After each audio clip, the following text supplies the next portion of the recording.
Welcome back to the channel. Welcome back to another episode. I am here because we are going to be going over basically our four accounts. My son's custodial account, my retirement account, crypto, and then our brokerage account.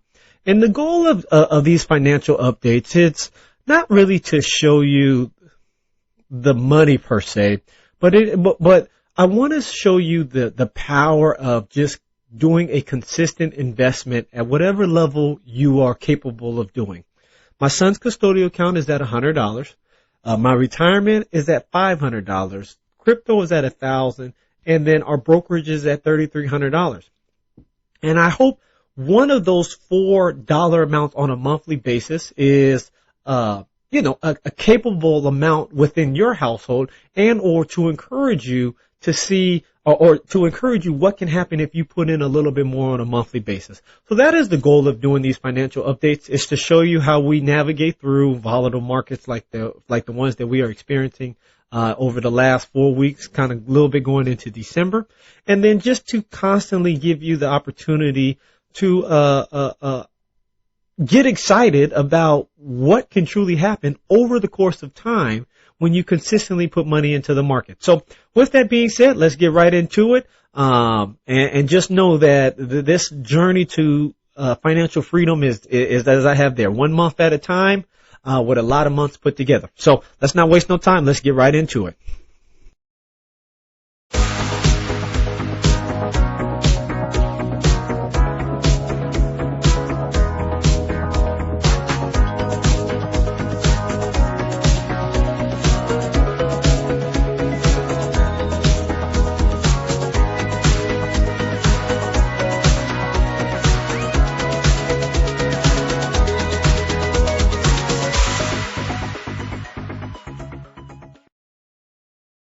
All right.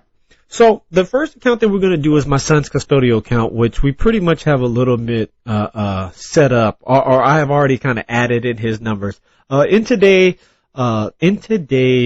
overview, I'm going to kind of save you a little bit of time of the data entry stuff. I'm going to show you before, show you after, and then kind of discuss with you at those 2 points. But I'm going to cut out the parts where I'm adding in all of the stuff for the spreadsheet, because that just helps save some time, and you guys don't really need to see all of me adding in points.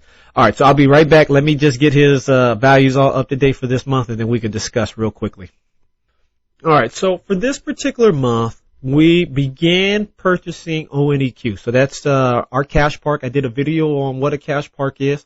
I'll put that link up above here so you can see that pop up.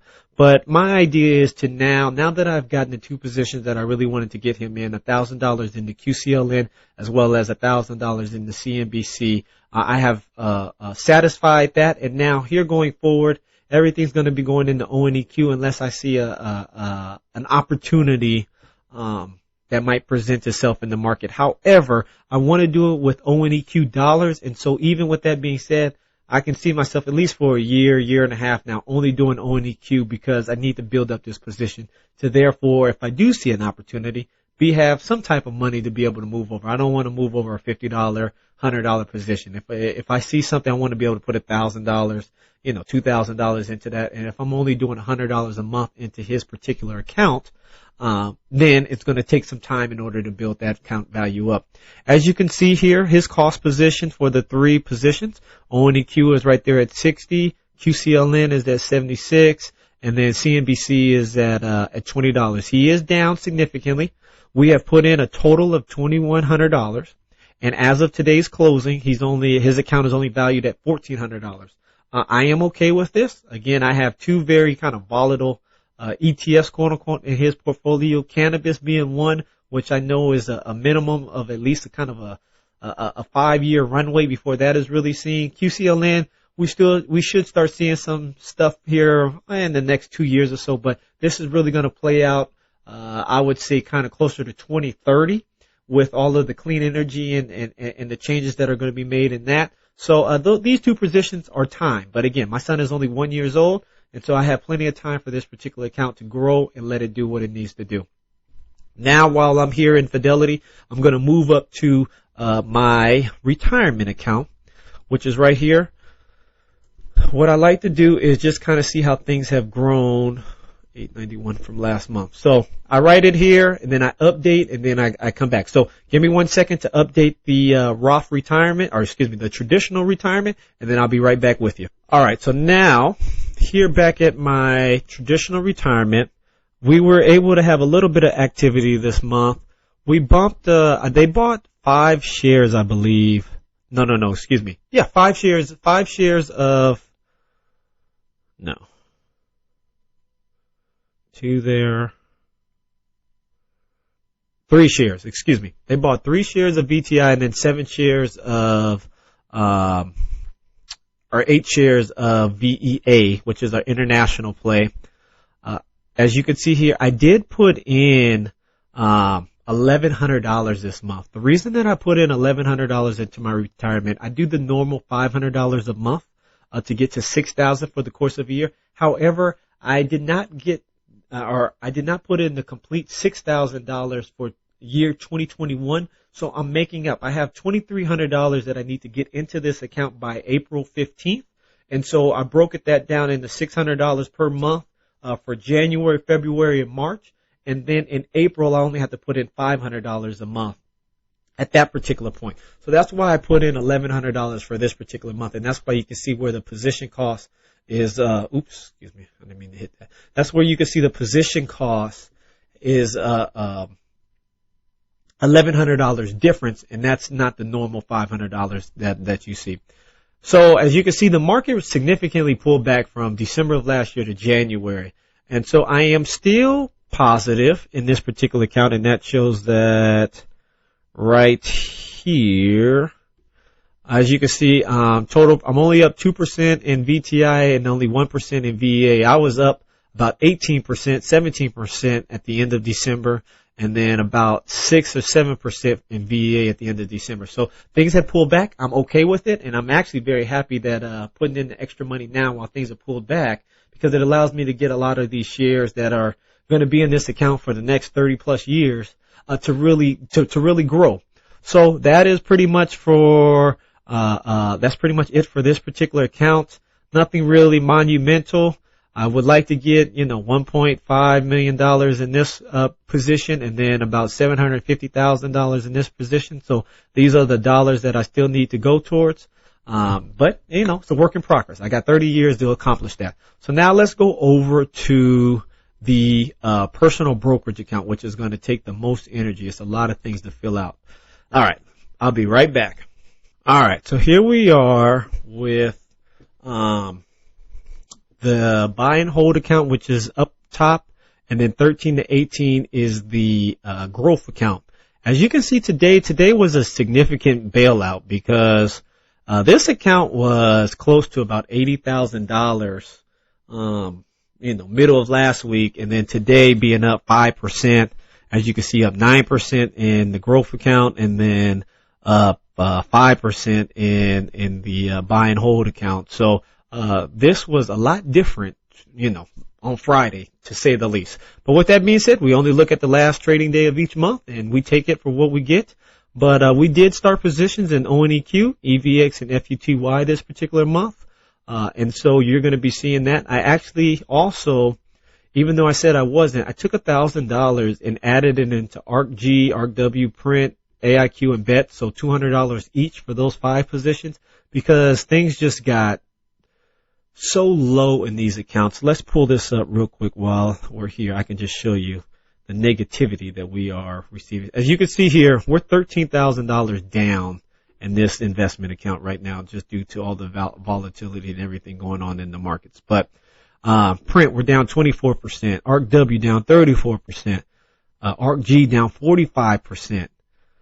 AIQ barely down, but then bets we're down 27%. So with us being down so much in these particular accounts or particular positions, I felt it necessary to add some more dollars at these levels, just because it was getting a little bit ridiculous for the amount of pullback that we see. I also just did a video where I talked about the series that ARK Invest just did, which is these top 3 positions: Print, ARCW, ARCG, And I was very enthusiastic about everything I was hearing. And so that also gave me more conviction and more courage to put money into these investments at the current levels because of the things that are on the horizon. Again, on the horizon for me and on the horizon for what they were talking about is 3 to 5 years out. So this is not something, around the corner that next month the $200 is going to turn into $1,000. This is the $200 is going to take time to really cook, bake, and mature into the investment that we really want it to be. But with that being said, give me a minute. I'm going to do all the data entry for all of the positions here, and then I'll come back to you and show you how we're looking with the two accounts in just a moment. All right, so I wanted to show you real quick because I made 5 positions or 5 purchases today being the 31st, as you can see this morning. 9 shares of BETS, 7 shares of AIQ, 4 shares of ARCG, 2 shares of ARCW, 7 shares of Print. All of those got updated here into the spreadsheet. As you can see, prior to our December 2021, we had a total of 2,000 shares between the whole portfolio. We now have 2155, so almost 100 more shares via all of the positions.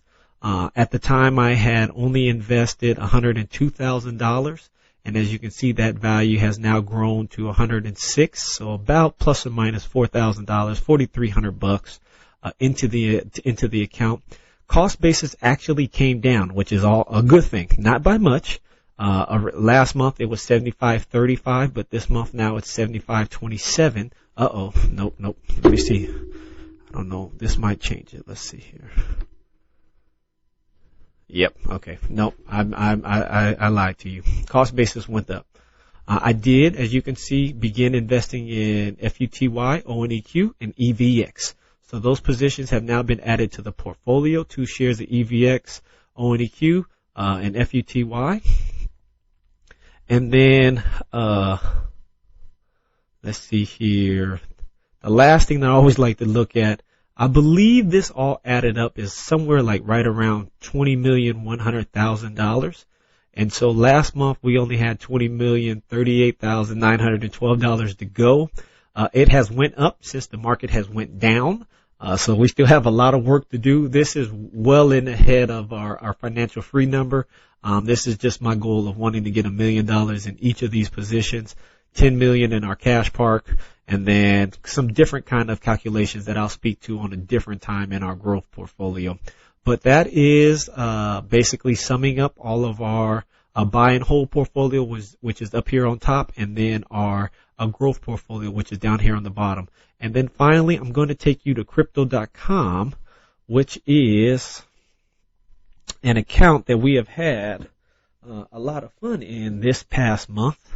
It has not done well in the sense of value, but we have, I guess, month over month, it's $100 up via this 608 or 609. But we have put in a lot of money this month, so things have went down. We have a position in Bitcoin now. We have, I made some extra investments in AMP, in the VET chain because it just got so low, as well as Polymatic, all of these guys actually. So give me a second, let me update these guys, and then I'll get right back to you. All right, you guys, I am back. This is the one thing I hate about crypto. Out of everything, especially with me being so diligent with all of my spreadsheets and everything, I need to buy the program that tracks all of my transactions so that I can have a cost basis and everything. But neither here nor there. Some milestones that were hit this particular month was I was able to start my first block of Bitcoin, as you can see here. So I started staking that actually yesterday on Sunday. So now, starting this week, I get paid Sunday, Monday, Tuesday, Wednesday, Thursday, Friday. Some of these are a little mixed up. Shiba is right now on Wednesday. I have Polkadot, Link, and a block of Cardano. Some of that stuff coming in all on Friday. But coming here forward like today, let's see if I got paid already for today with Cardano. Yes, I did. So on Mondays, I get Cardano. Or going forward, and once I get rid of this big block that you see right here of 1678, once I get rid of that big block and start breaking it out into 250s, 250 Cardanos, which is right here, That's all going to start paying me out on Mondays. And then on Tuesdays, I want Chainlink to pay me out. On Wednesdays, Ethereum is going to pay me out. I don't have enough for Ethereum link yet. I need 0.15. I got 0.10 currently. DOT is going to pay me out on Thursday. I actually have blocks ready. So tomorrow I'm going to be doing a 7.5 block of Chainlink and having a little bit left over. And then on Thursday, I'm going to be doing a block of 10 of Polkadot. And so those are going to be adding to the blocks that I already have going. And again, big picture wise, the goal is to have 13 blocks of each individual coin. So right now I have one block here of Polkadot. I have one block here of Chainlink. And then same thing when I got excited, when I first moved everything over, I made all of these big blocks. And since then I've changed my strategy. If you've been watching the channel, you might not be shocked. I change strategies quite often. But once these come out of these big blocks, then I'll start doing 10 at a time for Polkadot, 7.5 for Chainlink, and then 250 for Cardano. And then on these particular days, so that every single day I get paid out some type of money. I don't have enough coins just yet for VecChain. I need 5,000, so I need about 1,100 more of these, and then I'll be able to stake this on Saturday. Shiba I'm already staking, which currently pays out on Wednesday, but once that block finishes up, I'll move that over till Saturday. Polymatic, I need 250. I only have 75, so that's going to take a little bit more time for that. But outside of that, that is pretty much the portfolio. I put in about $2,000 this month, $1,500 this month, maybe a little bit more. I know I put 500 in at the beginning for sure. I just did another 1,000 probably last week when things got really low. And then I put in some small minor numbers of $50, $75 here or there. So I got $11,000 invested. As of right now, as you can see, I'm down significantly, 6,900. I had here at 68.82 when I did the values, but this just constantly keeps moving. And so you're never going to get something specific like how you would in the stock market when things come to a close and the market stop moving. But neither here nor there. I am excited that now I finally have some Bitcoin. I'm a proud owner of Bitcoin. This is the first purchase I have made, and I just made that at the end of last week. And so overall, the portfolio has done well. I was able to take advantage of some of the volatility that we saw in January, putting in a little bit extra money, and look forward to seeing if any other volatility presents itself over February and March to kind of take advantage of that. Outside of that, these are, again, the 4 accounts, $100 into my son's custodial. We have roughly about $1,000 into crypto, $500 into the retirement, and then $3,300 into the buy and hold portfolio. So, yeah, that has been that. Thank you so much for watching the video. Please subscribe to the channel and look forward to seeing you on the next one. Bye-bye.